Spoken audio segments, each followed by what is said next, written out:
All right, welcome back, Art Arbor community, to episode 21 of Rooted, the Art Arbor podcast.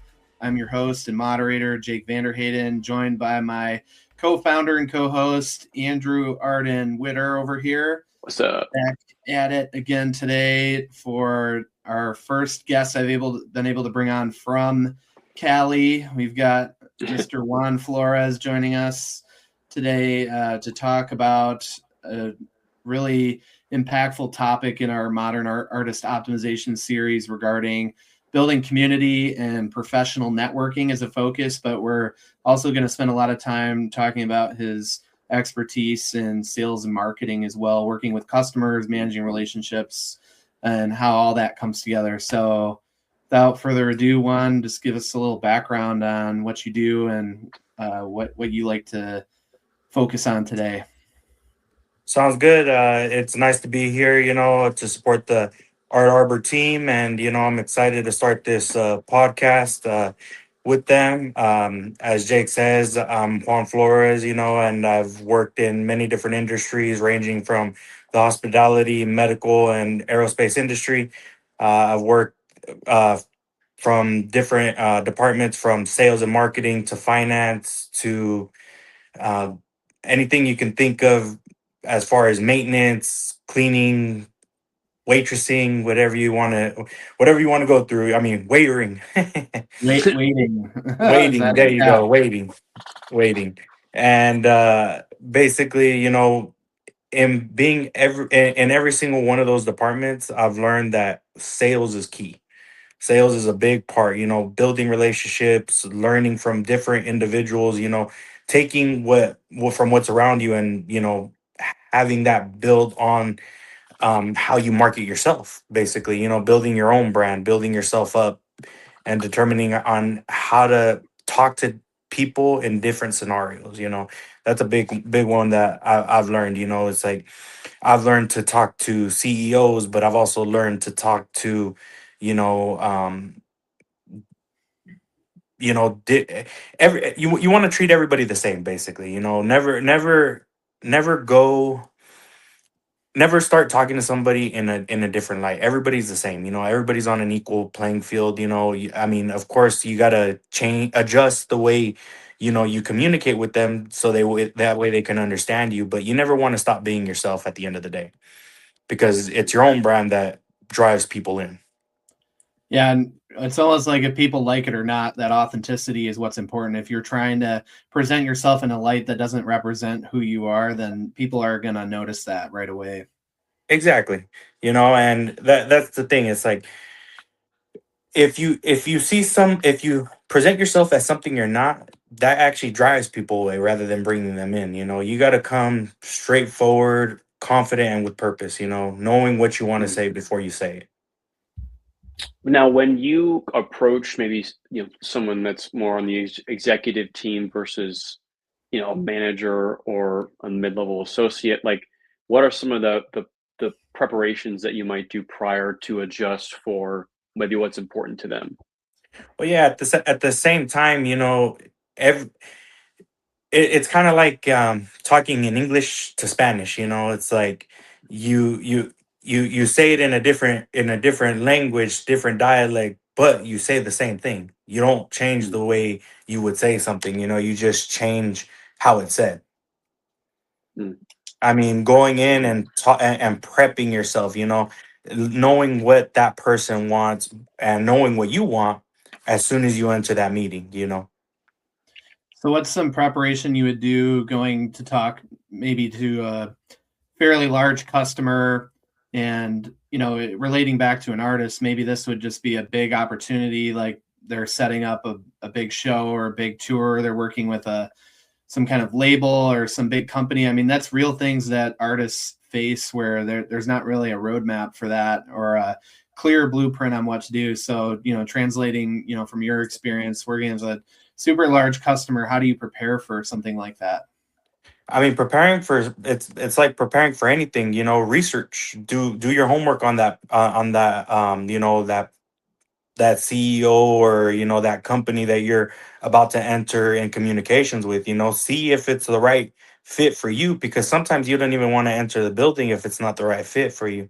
You know, it may help you in the long run, but if it's something that you're not going to want to proceed with in the future, I mean, unless you want to use it as a stepping stone, you can always use it as a stepping stone to get in. But at the end of the day, you know, if it's not for you, it's not for you. You have to be aware of, you know, that it's benefiting you as well as benefiting them, you know, because at the end of the day, they're going to ask you, I mean, is this something that you can proceed with if we put in these stipulations, you know?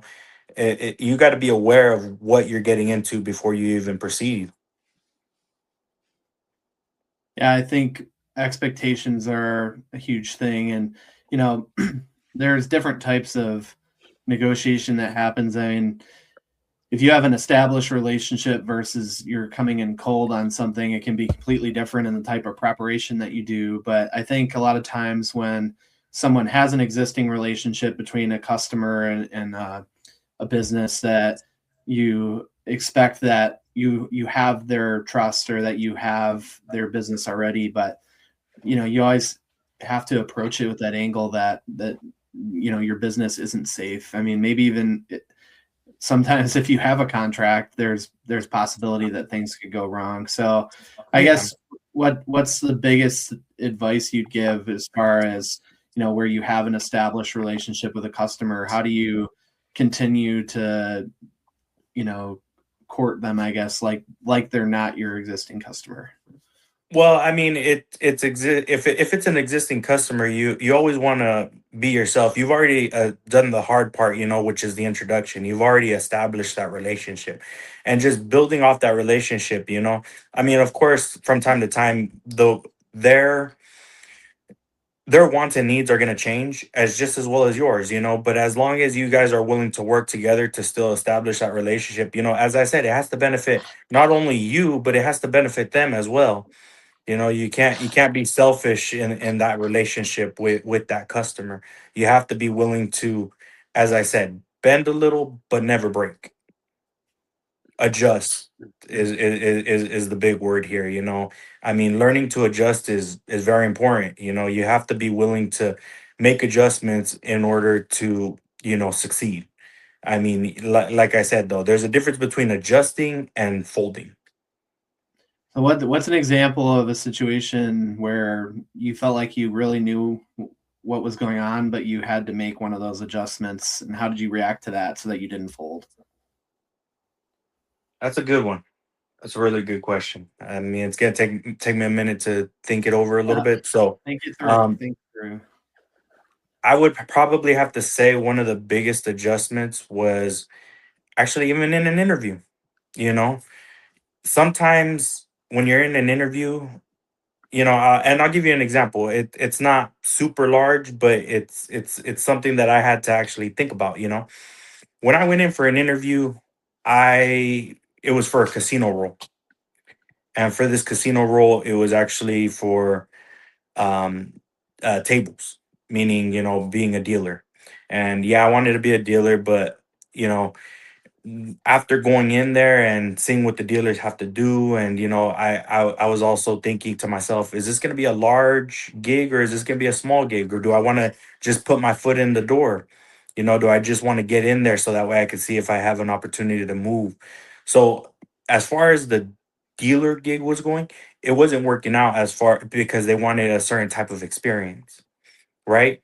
But because of the fact that I found that, you know, they also needed security guards, I decided to, you know, shift that focus from being a dealer to being security. So I decided to, you know, basically my goal was to get a job.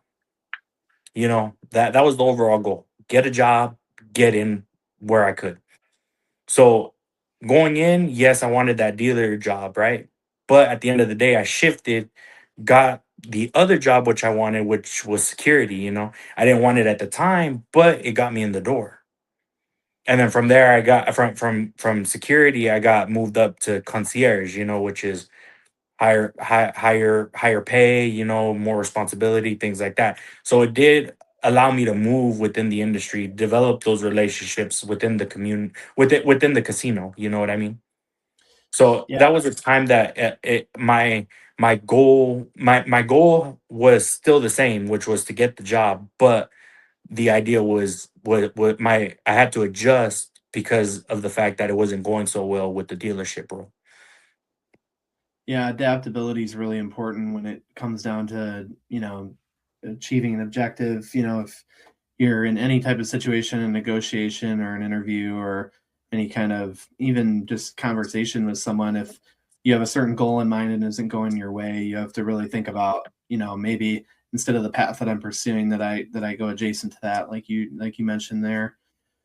But I think the key is when you're going for what you want, like being prepared ahead of time and doing your research helps you to really understand, how you can approach that situation. I think there's obvious preparation. People think about questions that they might be asked or whatnot, but I know you're really good at, the things that maybe aren't on the main focus, like just talking to someone about their family or their life or something outside of the focus at hand. So talk a little bit about that.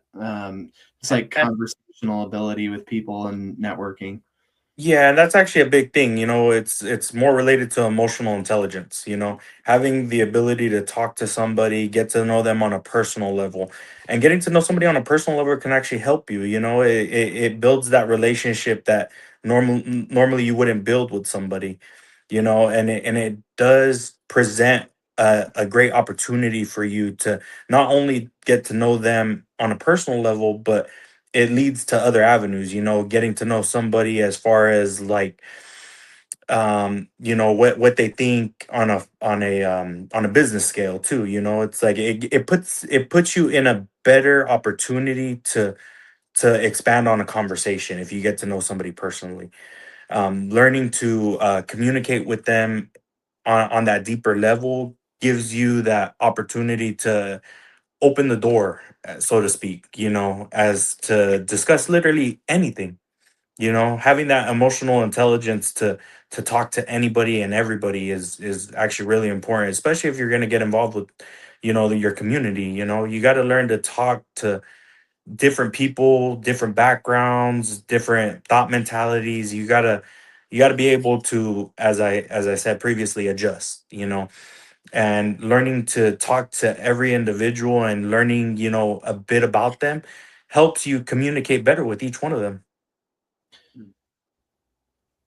Yeah, emotional intelligence is so underrated, especially nowadays. I think everybody is hyper focused on their own situation. I think technology has made us a little bit less emotionally aware, and everyone's just so busy. I even think just in a lot of my professional interaction, if you even spend 30 seconds talking about your personal life, it's like, oh, okay, let's get back to business. But like that stuff is so important. I mean, that's what makes us human, and that's what pulls people in. And Mhm. builds relationship. Just talking about the facts and the figures and the goals and the targets and things in business, that's not everything to it. And it's unfortunate that it can't be made a priority during the day for a lot of people, but there are a lot of opportunities if you seek them. Like good example, like we organize, at our company, Juan and I work together on a day-to-day basis, and we organize like a happy hour to get people together and just hang out outside of work and chat and network, and that leads to a lot of internal opportunity. But there's a lot of opportunity when you can bring people together in the community. There's tons of in for professionals or different within different industries or within different regions. There's things that happen where people are brought together and you can network. Like I know specifically here in LA with artists, there's NAM every year, North American Music. I don't know what it actually stands. Andy, do you know what that stands? Music I think you're something. close. It's a conference. Okay, fact check that one. But I know a lot of people from all over the world come to that conference, and they come together, and everybody just gets really into a topic. Like, oh, check out these new drumsticks that came out. Like, oh, well, I use these drumsticks, or if you play it on that head or whatever, like sounds like this. Like just Yeah. like something that you have in common with someone is really easy to relate with them on when you're networking. I know, like when I used to do field sales, I would do a lot of cold calls, going into random offices and having to sell them what I had to sell. And one thing that I was trained to do was try to look around that person's space. Like if I got into somebody's office, like look, like, do they have something about their college on the wall? Do they have a picture of their family? Do they have, certain memorabilia? Like the power of analyzing someone's desk or even their clothing or something about them, really can turn you on to something to talk about. If, beyond small talk, like how's the weather, or how about them Dodgers or something. And then the guy might be like, well, I'm not a baseball fan, so I don't know. Then that's kind of awkward. So I think it's like, especially with like niches now, like you can't even talk about a popular song or a popular show because everyone's into different stuff now. So Yeah, but I mean, and I completely agree with you. It's like learning that is definitely good, but just the simple hello at the same time is good enough sometimes. It's like just breaking that initial barrier is always good. Just to say hello to somebody is kind of just breaking that entire wall, especially nowadays, because like you said, Jake, a lot of people, it's hard for them to connect with individuals, but it's also hard for them to say hello to somebody.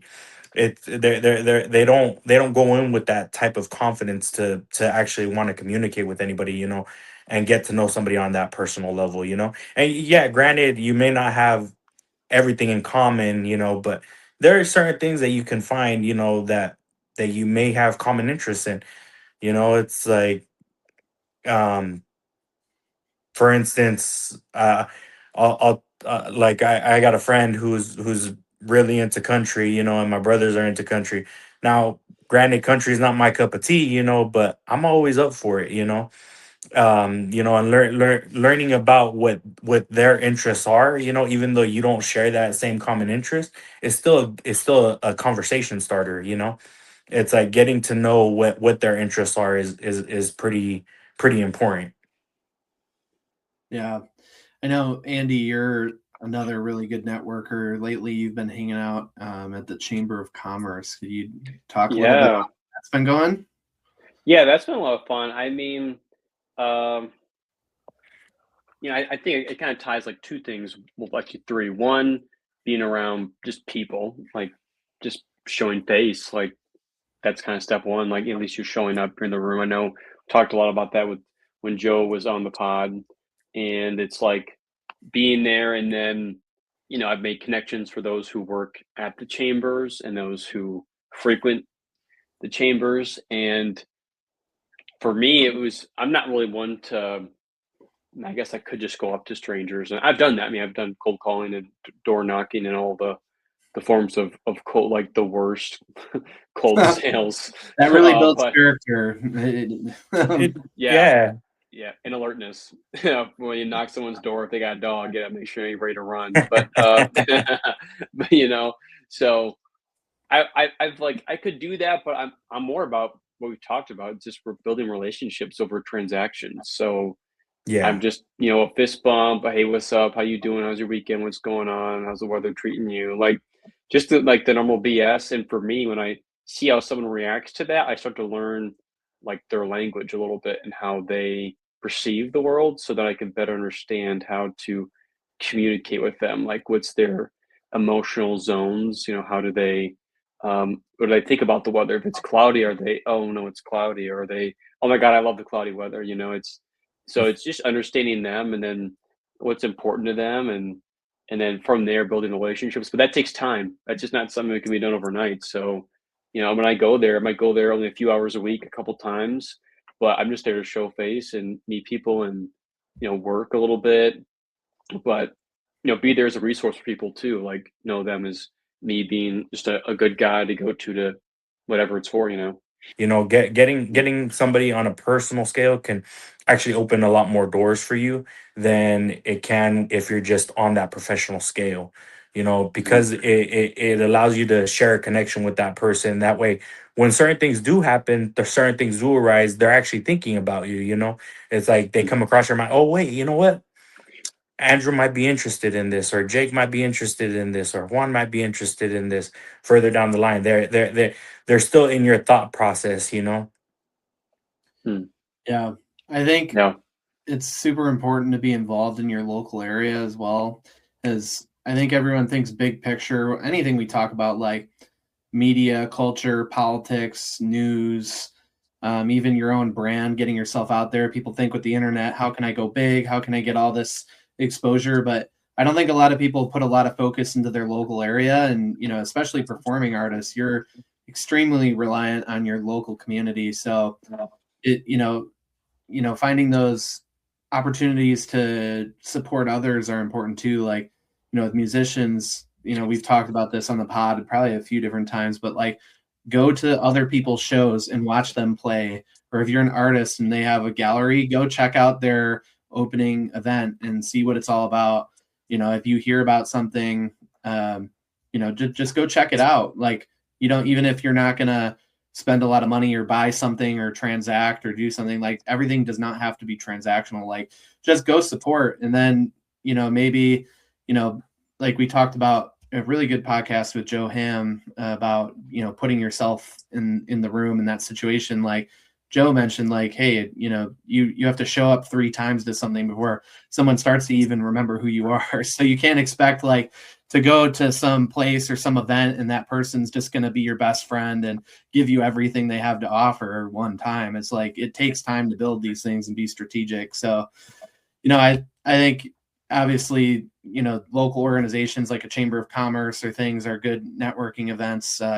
Here in the Santa Clarita Valley in LA, we have the Economic Development Corporation. There's organizations like that in every city. Just going to city sponsored events or festivals or things, obviously you can bump into people. I mean, now that I've lived in town here for 4 years, I go walk down our main street and there's some event and I see, oh, literally I was like, there's my realtor. Like, oh, here's that guy from work. Like, you just seeing people out and about, like that's what it takes to build community. For a lot of people, it used to be like, communities of faith, at a church or something like that, where people built those relationships. But we talked about this definitely on the pod about third places. The concept in sociology of a third place is super important, where, your home and your workplace are those obligations where, of course, you're going to be with your family, you're going to be at your home, you're going to see your coworkers, you're going to go to your job. But all those third places are disappearing day by day, the less that people go out into the world and support them. And there's some digital third places that have come into prominence, but it's really important, I think, to still bring those physical third places, because art is meant to be experienced for the most part out in the world. If it's a sculpture, a painting, a musical performance, a band playing at a bar, like those are things that you can't do at work or at home. You have to, make these places to hang priority. Yeah, no, I completely agree with that. Support is key. Going to different events. I mean, Jake's been to a friend of ours event, an art gallery where we actually both bought a painting from the artist. But just showing that support is really important. Because it does build that relationship even more. Yeah, I've actually got it hanging right here. There it is. Oh, Yeah, let's go. I actually had to take my painting down, unfortunately, when they were fixing my roof. So I got to hang it up soon. Yeah, I'm trying to fill the podcast space with real art. So that's my most prominent one right now. I mean, a real artist did make this at one point. The Bitches Brew cover for Miles Davis's album. It's a print. It is a pre-production print, but yeah, I mean, it's just a good conversation. Like, that's the beautiful thing with art. I mean, it's the human experience, and it's a conversation piece. Like, can tell that story every time you have that thing on the wall, and what that person is, that you met that person, you knew that person, you understood that person. I think that's really important for artists to put things on like that, not just to do things at their house and sell it online and hope that people come to see you. I mean, you have to connect with your patrons to understand them. And, we were talking a little bit on the warm up about this. So, in terms of creating demand, which is the most important thing that marketing does, how can you effectively steer people towards what you want to do, but do it by effective marketing to create that demand?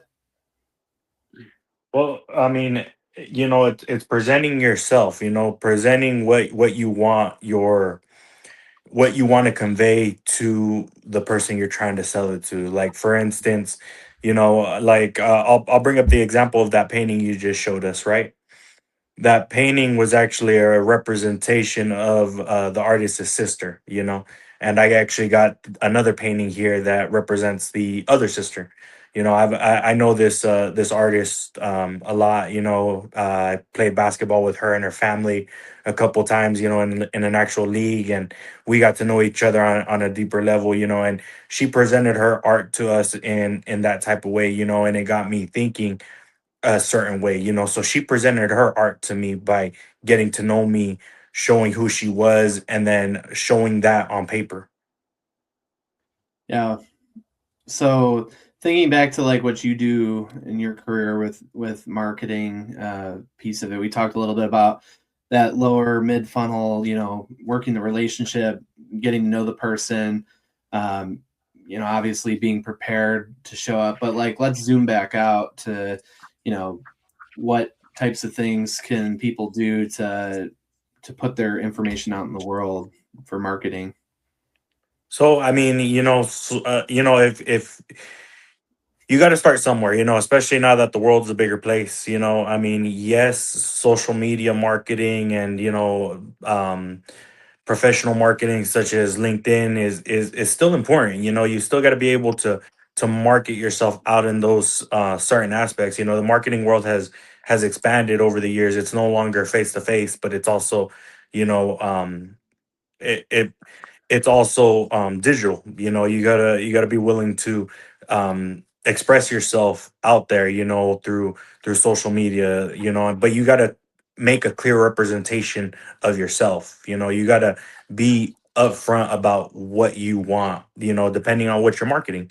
Like, for instance, when I market my newsletters to LinkedIn, I got to be straight to the point about what we have, what we offer, and see if that does resonate with your audience. You got to be the one to choose your audience too, which is an important key, because not everybody's going to want what you have, but at the end of the day, you will find your audience sooner or later. So you got to market to different audiences, to see which audience fits you.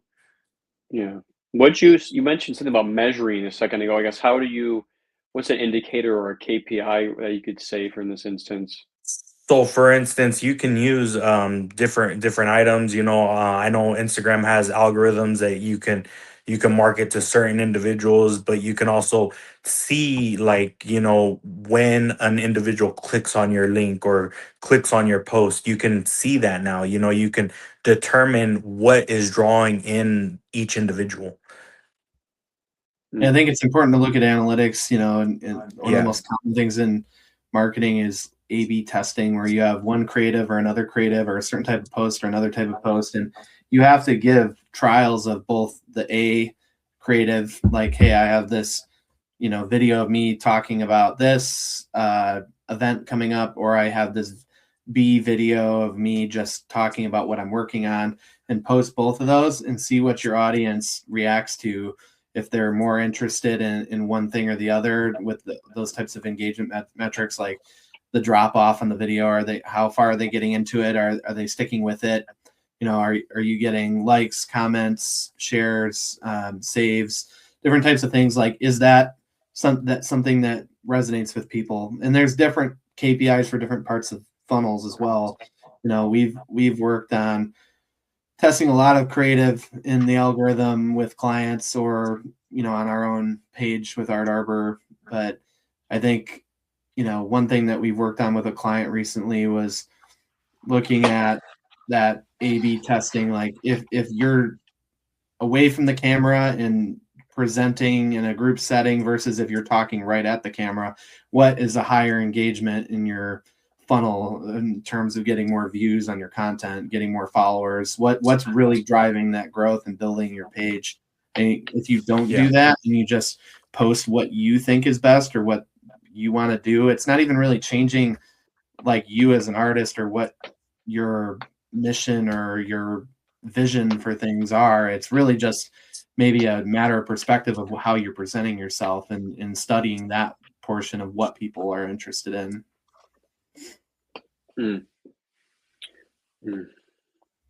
Yeah, this is good stuff. I heard Alex Hormozy talk about something similar to this recently, and I hadn't really heard him talk about this prior, but he mentioned when you do finally get on this train of posting, that once you say have 100 posts, to go back and find the top 10% and find the commonalities, and then use that as the basis for your next 100 posts, like basically iterating. So he talks the big difference between, say, a small business and a large business, in his definition, is just iteration.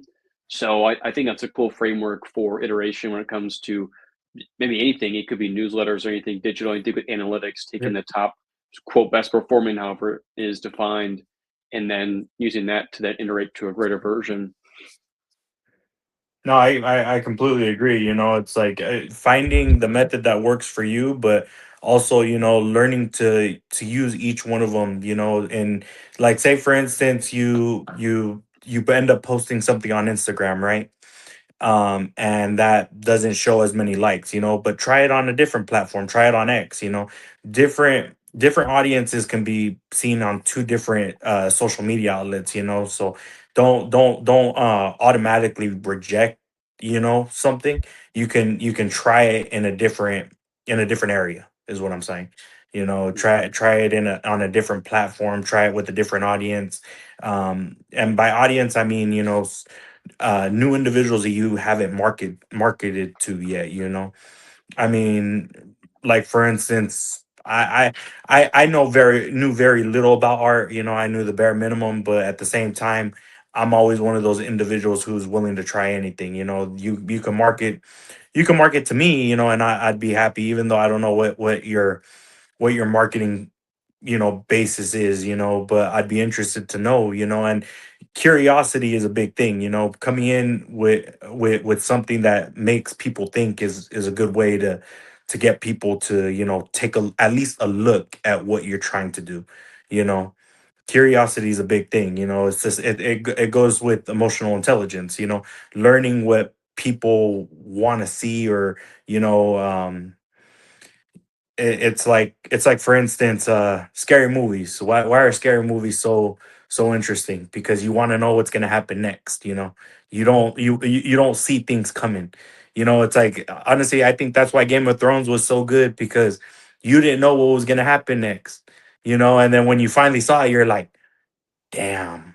It was You know what I crazy. mean? I mean, like when I saw the Red Wedding, literally the first words were damn, you know. So that kind of drew me into the show even more, you know. Or even in the first season, you know, having Ned Stark die was like, wow, Bam. you know. You assume that it's going to be a great character. It was curiosity that kept me, you know. It's like it doesn't have to be, you know, all of it doesn't have to resonate with somebody, but as long as you keep them interested, keep them curious, hey, you might have somebody, you know, follow you and see what comes next. Yeah, I think consistency is key too, because yeah, Yep. if someone is curious about what you're doing, maybe the algorithm, even if they do follow you, the algorithm isn't showing what you're doing. And you know, we've been on this journey with our team. We've been posting every single day in our Stand Dare to Post challenge, and it really has pushed us to continue to come up with creative and continue to deliver value. And you know, I'm sure, you know, even it was funny on our own team, like Tim, our other co-founder, was like, yeah, I just haven't really seen that on my algorithm, like our own videos. I'm like, well, go look for it. Watch what I just posted, man. Like, come on. Like, so yeah, even like your inner circle isn't seeing your content. Like, how do you Yeah. expect the rest of the world to see that? So that's really important, I think, to have that consistency. But going back down a little bit, you know, we were talking about that mid-funnel strategy and in consideration being a really important thing. Once someone is, they're no longer curious about what you're doing. They're like, hey, I really am interested in what they're doing. It's not just a curiosity anymore. I Yeah. think there's certain tactics that you can deploy to bring people in Well, to I mean, that specific part of your funnel. Yeah. What's your experience with that? so my experience too is personal connection. I mean, like the way you guys are doing your videos is perfect. Because you guys are keep it free flowing. Like I just talked about Game of Thrones, which m- most people can resonate with. I talked about horror films, with people resonate with. It's like drawing in those little those things that people can actually connect with. I think is important. Finding that connection with people is key, because it shows that you're kind of engaged with them on a certain level. They may not know you personally, but they know that you share some similar interests, like what you said about the whole Dodger thing. I mean, if we start talking about the Dodgers right now, and we pertain, like how Dodgers are marketing really well to the community by offering bobbleheads. It's like that's something that a lot of people can resonate with. It's like bringing something into the podcast that people would be interested in knowing about. Like for instance, people show up to Dodger games, way early because they wanted a bobblehead. I mean, you saw the line out the door when the first Otani bobblehead came out. It was literally down into the freeway. How many people lined up for that.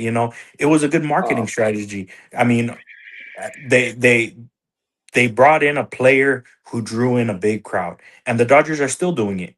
They're bringing in Diaz. They're bringing in Mookie when Mookie was hot.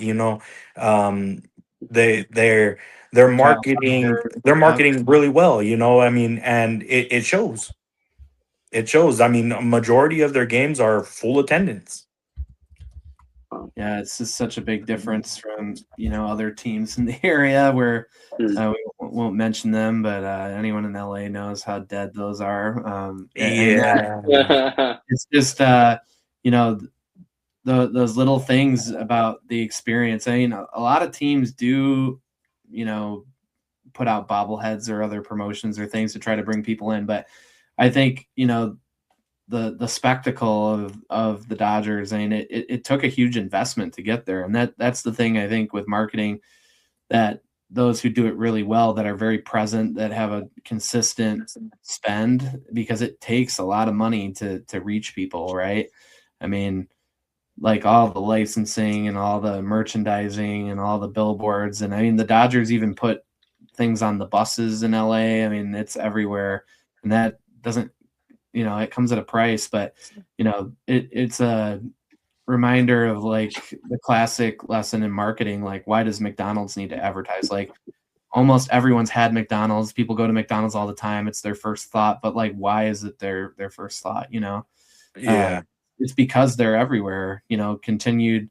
You know, how can you do that in your own career? I mean, we've talked about getting out in the community and putting yourself out there, posting online, having this strategy where you're present everywhere is the biggest thing you can do to promote yourself, and maybe buying Yep. some ads so that you reach the right people, working on your SEO strategy so that your website is coming up, on comp. I mean, you really just got to People direct search you. market people, Yeah. make sure when they're they're looking for that thing. Like if you're running some type of live event, like a Hmm. musical, if someone's looking for a musical, you better be popping up on Google, and maybe now it's AI, but you better come up in Gemini, Yep. and they're like, I'm looking for musicals in Los Angeles. Like, if you're a small theater trying to promote your event, like, you got to make sure you're out there using those keywords, paying for ads supported to those things,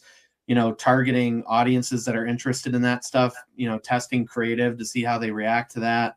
Hmm. It takes a lot of effort. I think most people just assume they're doing something in that traditional marketing of, word of mouth and putting up some flyers and things is going to get people's attention, but you got to really go to where people's attention is, and you need to be ever present because you need to cast a wider net, because as people move through a funnel, that those high funnel tactics, you're just trying to get as many eyes on something as possible to get them to narrow down and consider you. And that's where you go into deeper detail of, getting them to actually think about making a purchase. But it takes, Andy just made a short form video for us today about that. Talk about, well, it's not going to be today when this podcast is up. Yeah. Talk about that video a little bit.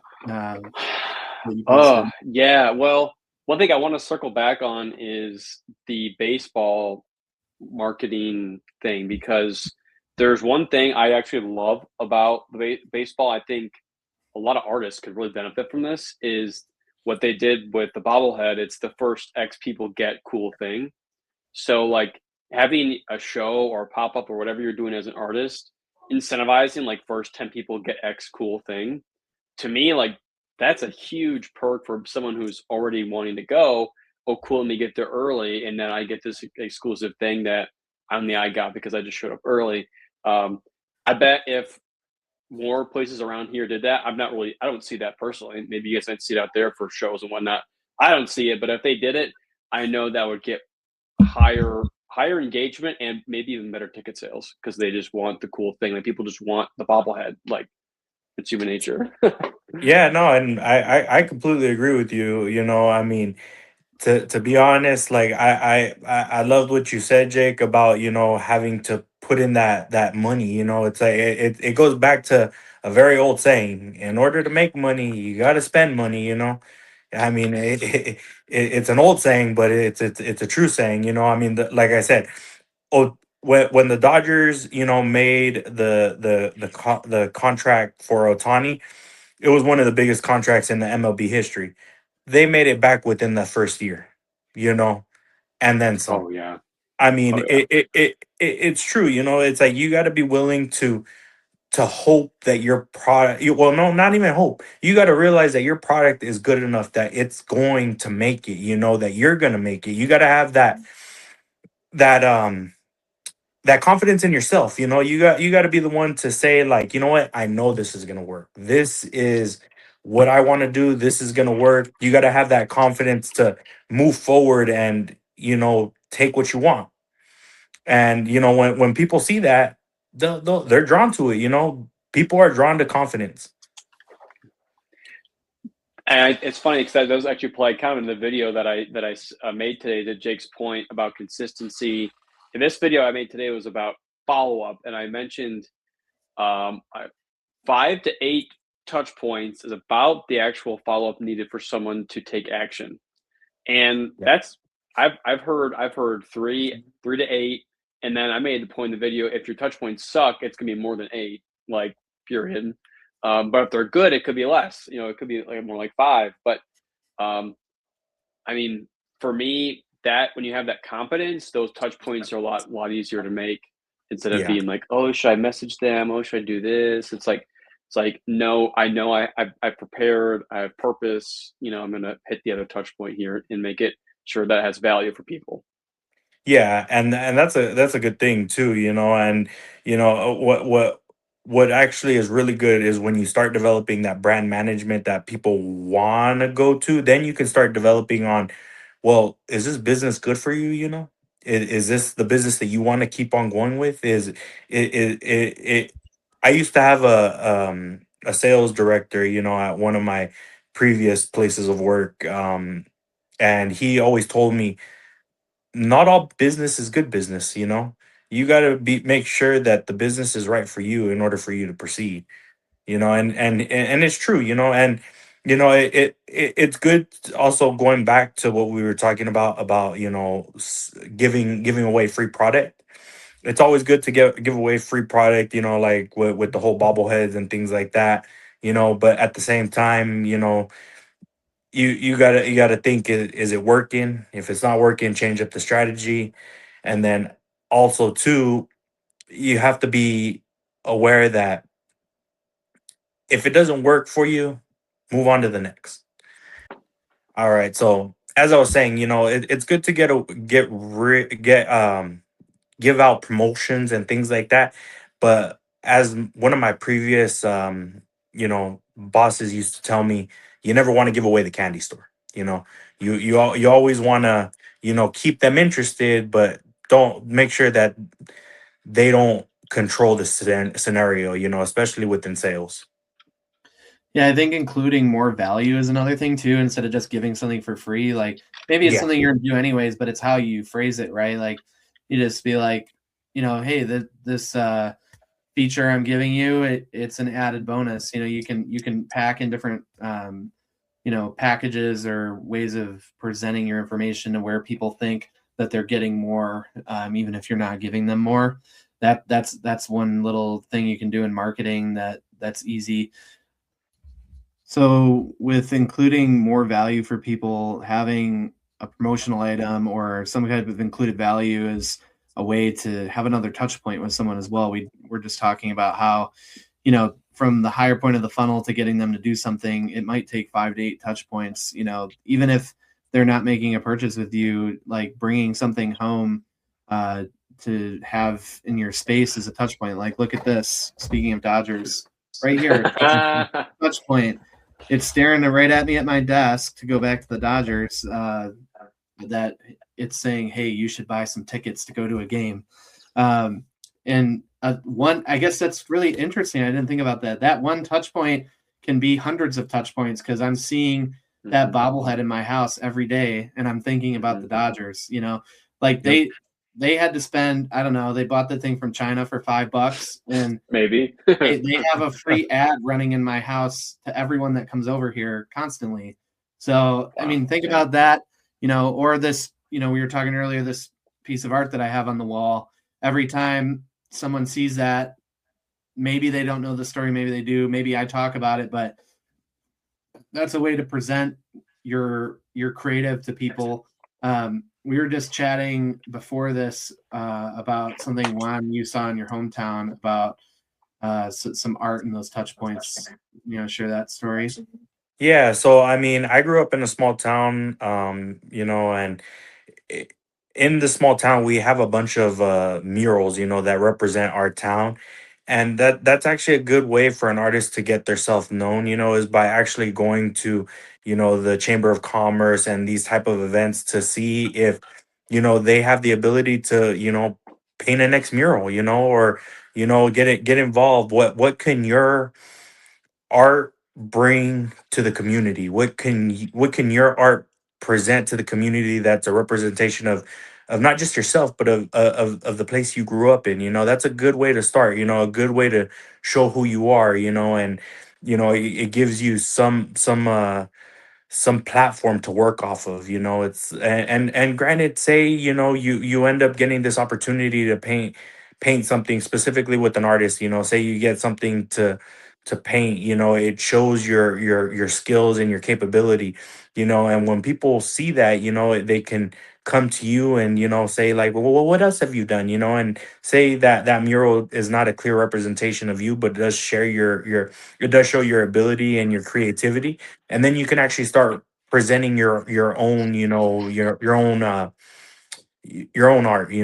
something that you resonate with a little bit more, that you can show out to the world. But at least this is a good way to get yourself known, get yourself seen. Same thing with musicians. Say you end up doing like a free fundraiser benefit. It presents your skill, it presents your capability. It may not be your type of music, but it does present your ability to represent your art. And then later on you can show them, exactly what you want to convey. It doesn't have to be specifically like we were saying earlier. Adjustment is good, but at the end of the day, you can also show your ability, your skill toward your specific um your your your specific talent, or what you're trying to present by just showing a clear representation of your ability and your skills. And then at the end of the day, you when people see that, they can then see what your art is trying to convey or represent, or even what your company is trying to represent or convey. It's a good way just to show yourself to the community and to show yourself to, to everybody around you. I know Yeah, some artists right now are going to be thinking, I already play enough for exposure only, you know, and I think you make the valid point of the exposure in front of the right people, because Yes. when we used to play it in the Bloom, we would do bars for exposure. Those were the wrong people, okay, for what we were looking to do. So we went and did the wedding show here at DeVos Place in Grand Rapids, Mhm. and still played for free, but got in front of the right people. That then resulted in us booking a handful of much more premium gigs that then catapulted us into weddings. So there's a key distinction for sure. Yeah, yeah. and oh, I'm sorry, Jake. Go ahead. Was related specifically to that story. A lot of vendors that go to the wedding show have to pay to be there to market themselves, which is very common in marketing in a business. Business owners know this, but I think artists tend to always think, if I'm doing anything, I need to be paid, and that closes a lot of doors. But like, to Andy's point of being really strategic about what you're doing, or having a business plan and more follow-ups, like, just view it as part of your high funnel. If you are doing something, like, I viewed, in the Blue, playing at the wedding show as actually getting paid, because we did not have to spend, $800 to buy a booth. We got paid by not paying something, gave our time, but we had a strategic plan. Like, I had some marketing materials prepared that had a clear, marketing of pictures of the band, our logo. We spent a lot of time on getting those media pieces in place, designing, the logo, the color scheme, the fonts, everything to, really make sure we had a brand, which is important. I think a lot of artists don't spend a lot of time on those basic things of a brand: colors, fonts, logos, pictures, people really associating that with you. And on the back of the card, you flipped it over, and it had our most popular package, our complete wedding package, just still is to this day. Had ceremony music, it had the band for 2 hours for cocktail hour and dinner, and it had a DJ. It had the price with a special offer for the wedding show. If you booked from this thing with a QR code and got in touch with us and said, hey, I found you at the wedding show, you got a special discount. That's a way to include value for people. They already got to see what you had to do, demonstrated that to them, and then you have a clear offer for them with a discount. If they're interested, that's going to motivate them to move towards you. But if you're just playing out on the street for tips, people are passing by, that's not necessarily a strategic move for you to convert that into business. And I think that's an important distinction. To go back to your mural example too, if you did, let's say you painted a mural for free in your town, a lot of artists would be like, I should be paid if I'm doing this. And I still support, communities have funds to do things like that. Like, if the community wants to develop, they should pay you, at least feed you, pay you a base amount for your time. But if there was a strategy, maybe if you're negotiating with, whatever organization in town, Chamber of Commerce, like we said, or something, help set you up, connect you with someone with the city. Be like, okay, well, I'm going to create prints of this mural, and in the Chamber of Commerce, put it out here for sale so people can buy it. And then if you get associated with your town, I mean, every town has like some cool public art or murals, I feel like, that people associate with it. Like, think of the Bean in Chicago, which is not the real name, but Exactly. It's not the real name. Yeah. Everyone knows it as the Bean, but like, they sell little sculptures of the Bean. There's t-shirts, like there's all sorts of merch around it. I'm sure that artist is really capitalizing on all that income from their piece I'm sure they got paid pretty well for that. But there's a continual revenue stream from like just being iconic. And if the Bean was like in a museum somewhere, it would have probably 1% of the global influence and reach that it actually has if it was like in a limited venue and a limited audience saw it. But it's out in public, it's out in the middle of the park in Chicago. Like, everybody goes and takes pictures with it and sees it and appreciates it for what it is and buys little beans to take home with them. Like, if that wasn't in public, then that exposure would be so limited. And just think of the number of, talk about touch points that someone has with that piece of art. And if you have the opportunity to really display your creative to a large audience and then have that strategic plan to follow up on it, that builds your brand, that gets you that exposure, and it gets you to that next thing after that. Yeah, no, I completely agree. And, I just wanted to touch on a point that Andrew said earlier, when you guys were playing at a bar versus, playing at that other spot that you were working at, you got to know your audience, you got to know what crowd was your crowd, you got to experience, your group, basically, and that helped you market better. It helped you develop who you wanted to market to. And that's another big thing, is knowing your audience, knowing who to market to, and how to get your name out there. And that's what you guys did, and it was done perfectly. Yeah, and it's just we talk about this all the time, but everyone should know the 4 P's of marketing: product, price, place, and promotion, right? Yep. And that wedding show, I mean, I was like in school learning about all this stuff. I'm like, let's deploy it in the real world. All right, we got the marketing materials, we got the band, we got everything going there. Did a lot of research on, marketing also is analyzing what the market price is for something and making sure that you have an attractive offer to people for the value that you're providing. Obviously place, we just talked about that, being not a bar is not the place to market that item. They're the customer is somewhere else. And then at the end of the day, promotion is viewed in a few different things. It's not like necessarily a promotional discount. Promotion can just be, how are you getting the word out? But it is also, tied back to price, making sure that, you factor in some sales tactics on people. I mean, the most common one is fear of loss.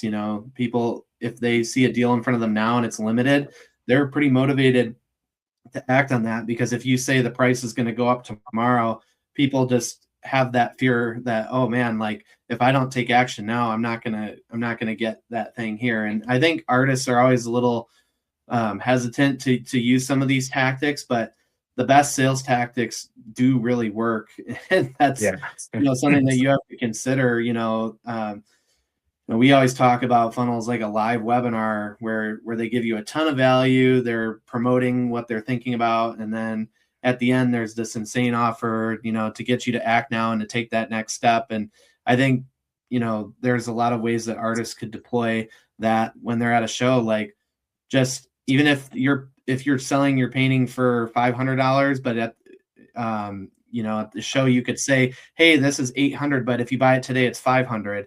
And it's a little manipulative, but that happens all the time in the real world. There's a lot of retailers that have fake prices at the store. I won't call them out, but there's a lot of stores that are always on sale or always have a coupon, but they really are just giving you their best offer with that coupon. It's not an everyday low price, but it is their best price. And that psychology, like, oh, every time I go here, it's 30% off. That doesn't work on me because I'm smarter than that, but it sure does work on a lot of people. So that's one easy thing that does not cost you anything extra. Just have a fake markup on your product and say that it's on sale today. That creates urgency, that creates that fear of loss, and it motivates someone to take action, because when you have, especially if you're in person with someone, that is the best chance that you have to convert and close someone, because they're experiencing it. They're experiencing you. Earlier we talked about making that personal connection, like really work that connection, really, make sure that they're not just buying the product, but they're buying from you, and you have that opportunity to do it. You have to close people on that. Or if you can't close people on the spot, you have to have a strategy to have more touch points to follow up with them. With the large purchase that it is to book live entertainment, especially a package with a band and a DJ and all of this, it's not something that someone, at this wedding show, we've done several of them. I hardly had anyone book right on the spot, but I needed a lead magnet or something to get them to follow up. I would have them, scan the QR code and put their information in so that I could follow up with them again and be like, hey, I saw you at the wedding show. It was great to talk with you. I even take notes about some of the things that they told me or conversations we had, because if you give that little personalization, people remember that. Like if you go, something about, in the wedding industry, you say something about the venue that like helps them connect and be like, oh yeah, like the easiest one is if I have a client come to me and they're getting married where I got married, I'm like, that's where I got married. And that helps them click with me. Like, oh, he knows this venue. He likes this venue. Like that's confidence for free, right? Like it doesn't cost me anything. And I build that connection with people. But back to the remarketing, I mean, you know, just because someone takes your flyer at a wedding show, they got a bag full of 100 flyers, you know, they might not remember to call you back. They might just not prioritize it. And the way people are now, then they go Google another band and they hire someone else. Why? Not because you weren't effective or that you weren't, you know, giving a good offering. You might, you know, be a bad conclusion if you don't get any bookings after a show to be like, my prices are too high, or I'm not offering the right thing, or my creative wasn't good enough. I mean, it really could at that point come down to that they are still higher in the funnel and they have not moved down to consideration yet. You need to get back and re-engage with them again so that they can consider booking you or buying from you, whatever, however you're marketing to someone. That re-engagement there is super critical. But you know, something that even happens is all the way at the bottom of the funnel. I've had many times someone has a contract in their inbox. They've already agreed to the terms and everything, and they're not signing it. You know, I have to follow up with them again to make sure that they're connecting with me on that final until I get that contract in place, making sure that it's all coming together. Even when contracts are in place, I've had people cancel contracts. I mean, you just have to be, you know, working a relationship, you know, the 5 to 8 times is just to get someone to that closing point. Then you have to continue to have touch points with them as you work that business relationship with them. And hopefully it's not just a one-time event or transaction. It's something where you can continue to, you know, flourish and grow with that person as you continue to do more, that they come back to you. And, you know, a big thing I think artists should do more is ask for feedback, put out surveys, just ask people their opinion on things and continue to craft your strategy around those pieces of things. Because, you know, just because someone buys from you, if you never hear from them again, it could be some type of feedback that like you need to improve on some X, Y, and Z reason, or it could just be that they forgot. You don't know, but if you don't follow up, you lose them forever. So it's really important to re-engage. Yeah, I definitely agree with you on that. But you know what, one thing that I kind of want to circle back to is you know how when you said that you hand over a flyer, you know, and you know that that conversation is good, you know, the follow-up is good. But another thing to help bridge that gap between, you know, the follow-up and them actually reaching out to you initially could be, you know, um sorry, I just had the thought right now, but it's what sets you apart? You know, what makes your product better than everybody else's product? What sets you apart from the other flyers that I've seen? You know, what sets you apart from the other band? What sets you apart from the other artists that I've seen? You know, what's the difference between, you know, you and somebody else? You know, that's one of the biggest things that a lot of people have to do, you know, is find out what makes you so special, you know? And it could And just be you, you know, people oh yeah, buy. yeah. And, you know, back to the beginning of our conversation, how important it is to know people and to be present, because, you know, statistically in a lot of sales, the first person to respond or the first person to come to mind, that's who gets the business, right? Oh yeah, So, and that's why when going back to, you know, when we first started the conversation, one of the biggest things to have is confidence and purpose. Going in with confidence makes you well known, makes you well recognized, you know. I mean, honestly, I've I've met people like one time, you know, a handful of times, but I've met that person, you know, 6 months later, and they still remember who I am. You know, they'll come up to me randomly and shake my hand and say, "Hey, how's it going? You know, how you been?" And you know, a lot of them, you know, will tell me like, you know, it's good to see you again. You know, it's like it made a lasting impression. You know, it means that they remember who I am. They recognize me. Granted, you know, I'm not selling anything to them, but having them, you know, recognize who you are, is a good thing, and you got to do that when you're selling something as well. You got to set yourself apart from other individuals, and it all starts with that initial interaction. Yeah. So we were chatting a little bit before as well about, it is good to follow up, but everyone hates that 800 number that's like, we've called about your extended warranty. We all know that phone call. We all hate that. Yeah. But what's your advice, as someone that has to do this all day, every day, following up with people, communicating in business? Like, what's the different types of communication channels and frequencies, and what are your strategies behind all that? Well, definitely you want to reach out, every in different ways. You want to send emails, you want to give phone calls, you want to make sure that you're being heard, or at least get a response, but at the same time you don't want to be too pushy either, because then that causes you to lose that customer later down the line. It's like with car salesmen. It's like nobody likes a pushy car salesman.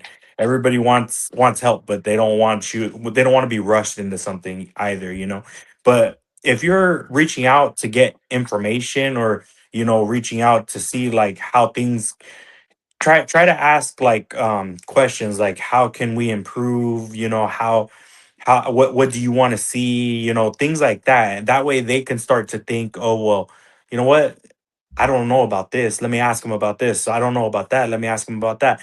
It draws them back into the conversation. There's a And lot of that's us. Yeah. Go ahead. Oh, and that's something you don't want to lose. That you want to keep the conversation going. You don't want the conversation to be stagnant, especially if you're still trying to acquire the business.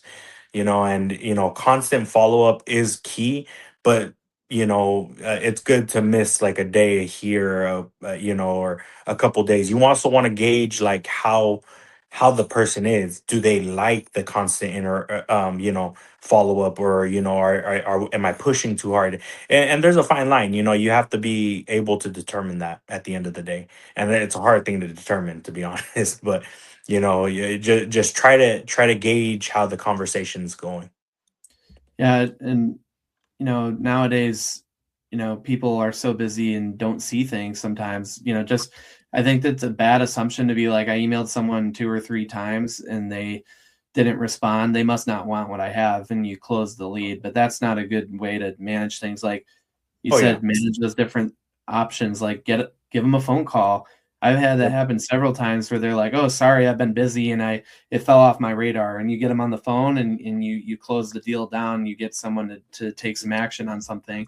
But I think nowadays, if you're trying to get booked or get things out there in the world, people just do all these cold emails, and it might just be going right to their spam. Like, you can't just think an email is being read. So sometimes it takes physically going in and seeing someone, or a phone call. There's different options there. But I think a good one, if you are doing digital communication, a DM, an email, a message, like, put a question at the end.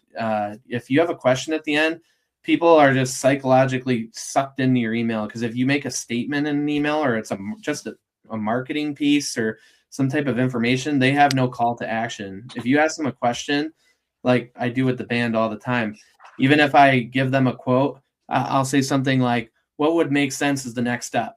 Question mark. And then they have an invitation to respond now because of that. Right. And it goes back. Don't keep the conversation stale. Keep on pushing to get a response. Because yeah, you may have said, oh well, where's the contract, or offer different services that you may have, that that they may not know about, and try to keep them engaged that way as well. It's always good to continue to ask that question, but also provide more information to them, that they may have forgotten or they may not know. Yeah, I think it's important too to have like a mental model. A sales pipeline is literally a funnel, and it's not just high, mid, low, going into that conversion, but it's also different phases of your pipeline, of how you're managing the communication, and then also that post follow up as well, until you're done doing business with someone. In a lot of cases, a sales pipeline doesn't close. You continue to have those engagement points, and you should think about different pieces of marketing that hit all those different points of engagement.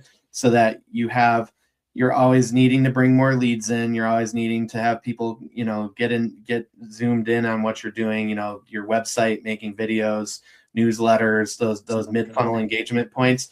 But then there's ways to remarket to people, new products, new services, changes to things.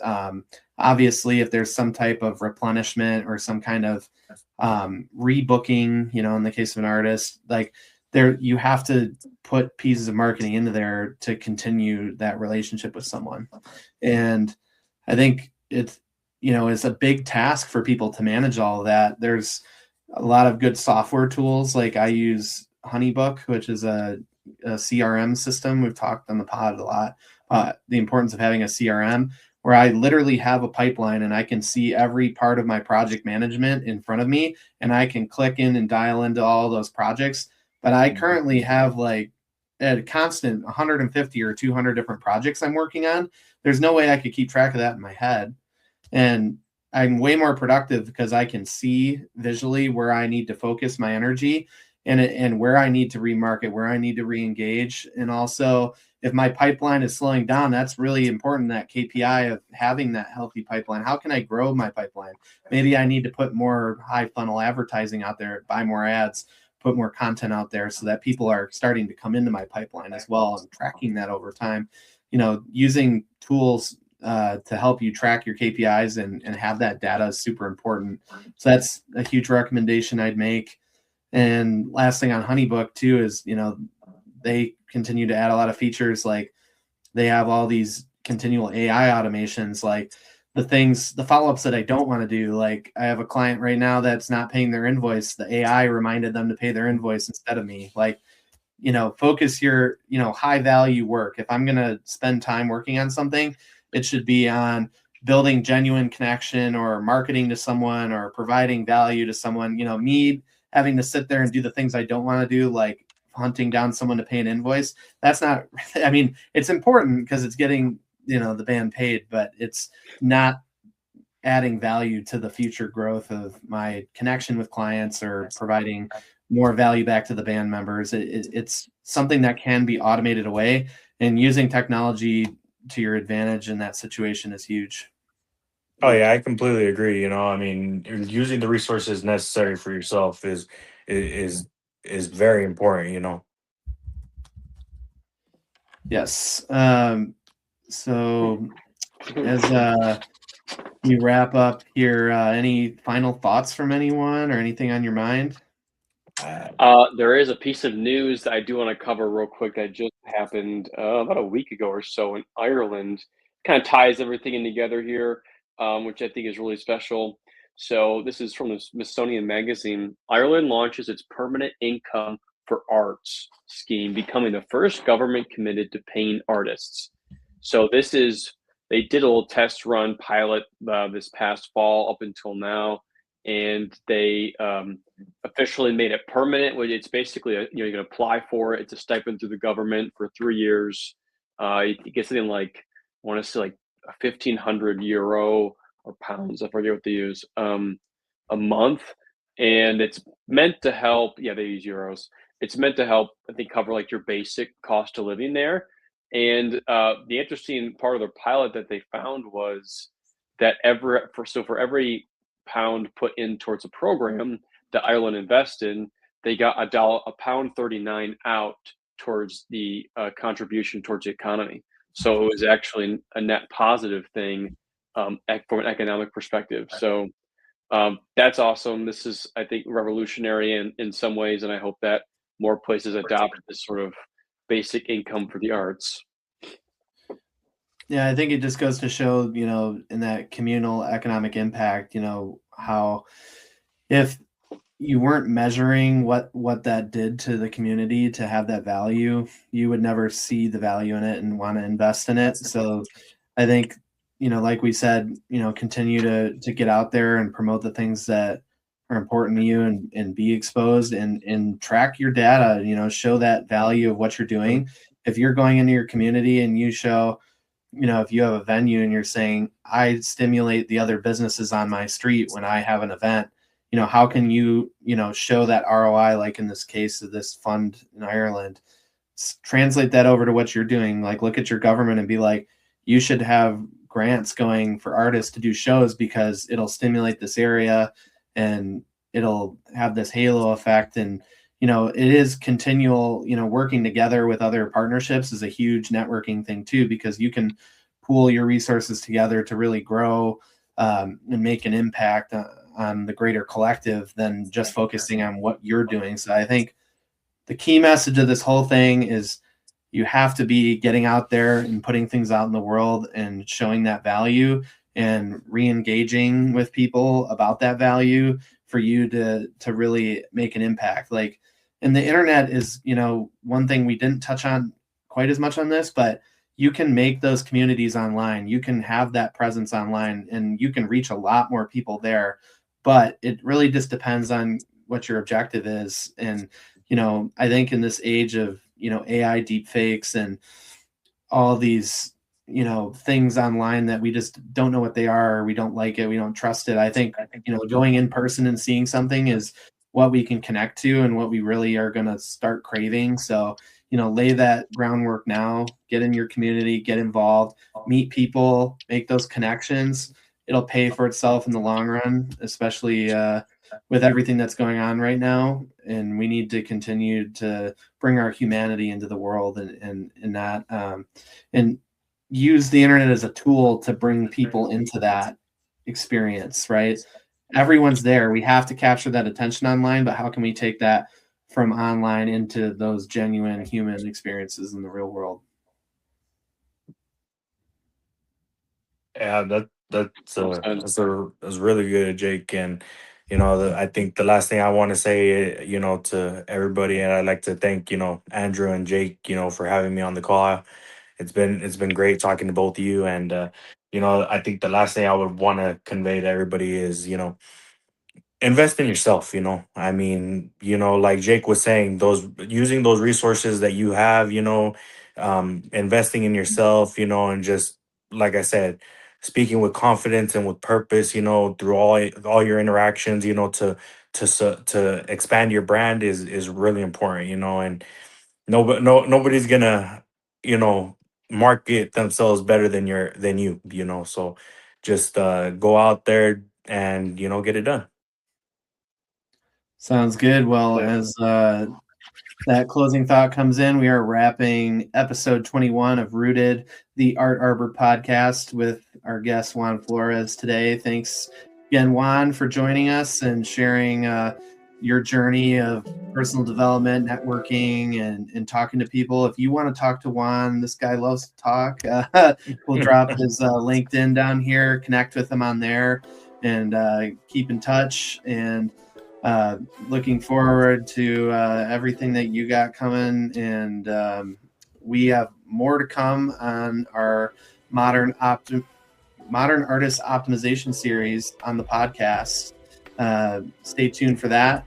Follow along with us on the socials. Subscribe to our Substack, and if you want to have a conversation one-on-one with our team, I should say it's actually a 4-to-1.